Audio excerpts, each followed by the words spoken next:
मला सांग बाई, तू काय म्हणली की जरांगे पाटलांच्या कार्यकर्त्याचा आणि जरांगे पाटलांनी छगन भुजबळ साहेबांवर बोलायला सांगितलं होतं म्हणून तू बोलली. तुला मनची अक्कल नाही का? तू काय अन्न खात नाही का? उद्या लोक तुला काही बी खा म्हणतील, तू जाऊन खाणार आहे का त्यांचं ऐकून बोलायला? किती गही बनवा बनवी, किती बनवा बनवी. परत त्या संजू वहिनीचा विषय, आता मी पर्सनल ह्याच्यात पडत नाही, पण संजू वहिनीला तू माझ्याविषयी बोलायला लावलं होतं मागच्या काळात मध्ये, म्हणून आज मी बोलते. परत त्या संजू वहिनीच्या विषयावर तू मला कॉलवर काय सांगितलं? आता मला तर वेगळ्याच धमकीत बोलत होतीस, माझं रेकॉर्डिंग चालू आहे. मीच तुला पहिलं सांगितलं होतं की माझं कॉल रेकॉर्डिंग चालू असतं. मी तुला एकदम प्रेमात शांतीत बोलत होते. आणि परत एकदा तुला सांगते, तू मला फक्त एकदा सांग, मी तुम्हाला किंवा ए बाई कोटवाली बाई, ए कोटवाली बाई, मी तुला फोनवर बोललेलं, तू रेकॉर्डिंग टाक सोशल मीडियावर. एकदाच सांग, एकदाच. नाही टाकलं ना मग बोल. एकदाच लाईव्ह मध्ये सांग की चल टाक, मी तुला बोललेलं सोशल मीडियावर रेकॉर्डिंग. नाही टाकलं ना मग कळू दे समाजाला तुझी भाषा, तुझं बोलणं, माणूस शिस्तीत सुद्धा बोलायला तर तुझं धमकावणं, ब्लॅकमेल करणं, ह्या सगळ्या गोष्टी येऊ दे समाजासमोर जरा.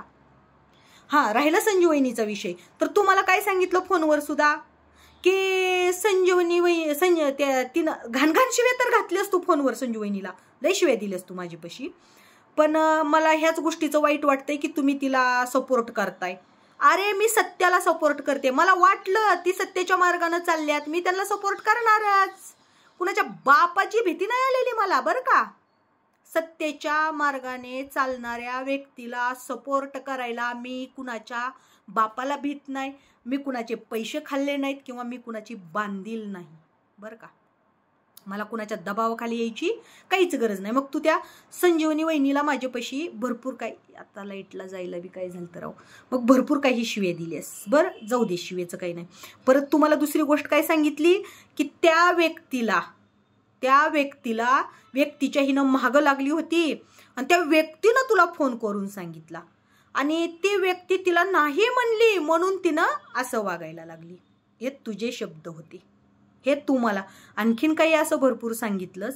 आणि वरून मी मारावं का नामकण. म्हणजे इथं बी मग जेव्हा संजीवनी वहिनीनं रेकॉर्डिंग पाठवलं ना तेव्हा पण माझ्या लक्षात आलं की अरे अशी ही बनवा बनवी, म्हणजे ही पण तुझी बनवा बनवी. कारण तो व्यक्ती स्वतःच म्हणतो मी फोन नाही केला अमकं टमकं. आणि जर तो व्यक्ती तुला फोनवर एवढा प्रेमानं बोलला ना की संजीवनीच माझ्या मागं लागली होती असं तसं, तर मग तू कम्युनिटी पोस्ट त्या व्यक्तीविषयी एवढ्या घाण का टाकल्यास ग बाई? का टाकल्यास? तो व्यक्ती तर बोलला होता ना तुला खूप चांगलं. मग हे प्रॉब्लेम तू फोनवर त्याच्याबरोबर सॉल्व्ह करू शकत होतीस, फोनवर त्याला विचारू शकत होतीस, फोनवर सांगू शकत होतीस. त्याच्या बाबतीत कम्युनिटी पोस्ट टाकायची गरजच येत नव्हती. म्हणजे तो व्यक्ती तुझ्याशी बोलत नाही. तू ह्या सुद्धा गोष्टी माझ्यापाशी खोटं बोलून संजीवनी राणे वहिनीच्या इज्जतीचे धिंदोडे उडवण्याचा प्रयत्न केलास. पण तू ज्या वेळेला तू माझ्या बाबतीत असंच केलंस, ती जरांगे पाटलांची साईड घेऊन जी तुला मोरेबाई बोलल्या, जयश्री मोरे, त्यांच्या बाबतीत असंच केलंस. तू करुणा मुंडेच्या बाबतीत असंच. आत्ता कालच्या सुद्धा, आत्ता कुठं गेली पम्मीन, आता कुठं गेली पम्मीन काय. अगं कसं आहे ते डायरेक्ट ना, तिनं लग्नाच्या आधी म्हण किंवा लग्न झाल्यावर तिच्या नवऱ्याला माहित होतं ना ती बारमध्ये करते किंवा सगळे कुठाने माहित होते. तिच्या नवऱ्याला पास पडली, कमीत कमी ती नवऱ्यापाशी राहण्यासाठी भांडती. त्यामुळं ना तू आयुष्य लाईफमध्ये ना तू बायकांच्या फक्त पर्सनल लाईफ काढून तू बायकांना ना ब्लॅकमेल करण्याचा प्रयत्न करतेस. तुला असं वाटतंय की तुझ्यावर जर कोण बोललं आणि तुझ्यावर बोलल्यानंतर त्या व्यक्तीची पर्सनल लाईफ काढली तर तो व्यक्तीचं तोंड बंद होईल. म्हणून ना आत्ता मध्ये पुण्यातल्या भाभी, काय त्या पुण्यातल्या भाभीचं काय, तिचा नवरा कंपनीत गेला की तिला ठोकायला दुसरं येतो. तुझ्यापाशी तर नवराच नाही, त्याच्यामुळे तुला रात्रंदिवस दुसरेच जातात की करून.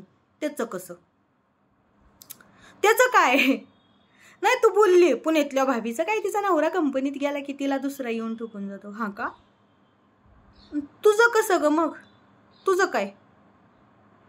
आणि तुला कोण कोण करून जात आहे, कोण कोण करून गेलंय ना, ते सगळं आमच्याकडे हिस्ट्री आली. असं ना ब्लॅक फिल्म बनेली एक, ती जर हिस्ट्री आम्ही अशी दाखवायला चालू केली तर.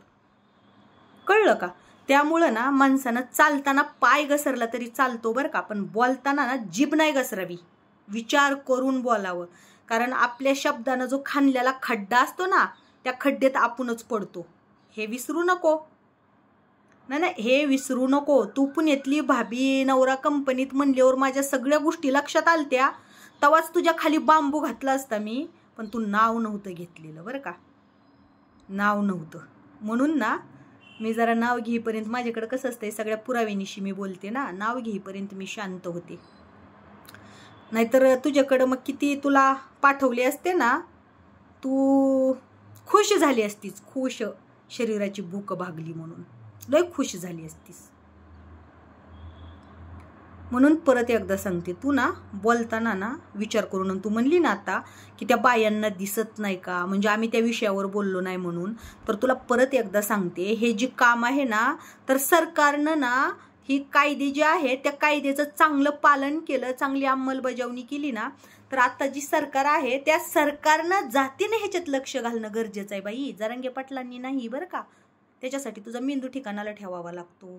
फरार झालेल्या आरोपीला पोलिसांनी पकडायला पाहिजे बरं का. त्यामुळं ना तू बोलताना विचार करून बोल, नाहीतर आम्ही जसं तू इतर महिलांच्या आयुष्याचं इज्जतीचे धिंदोडे काढते ना, तसं तुझ्या इज्जतीचे धिंदोडे काढायला 0 मिनिट लागेल, 0. हे लक्षात ठेव.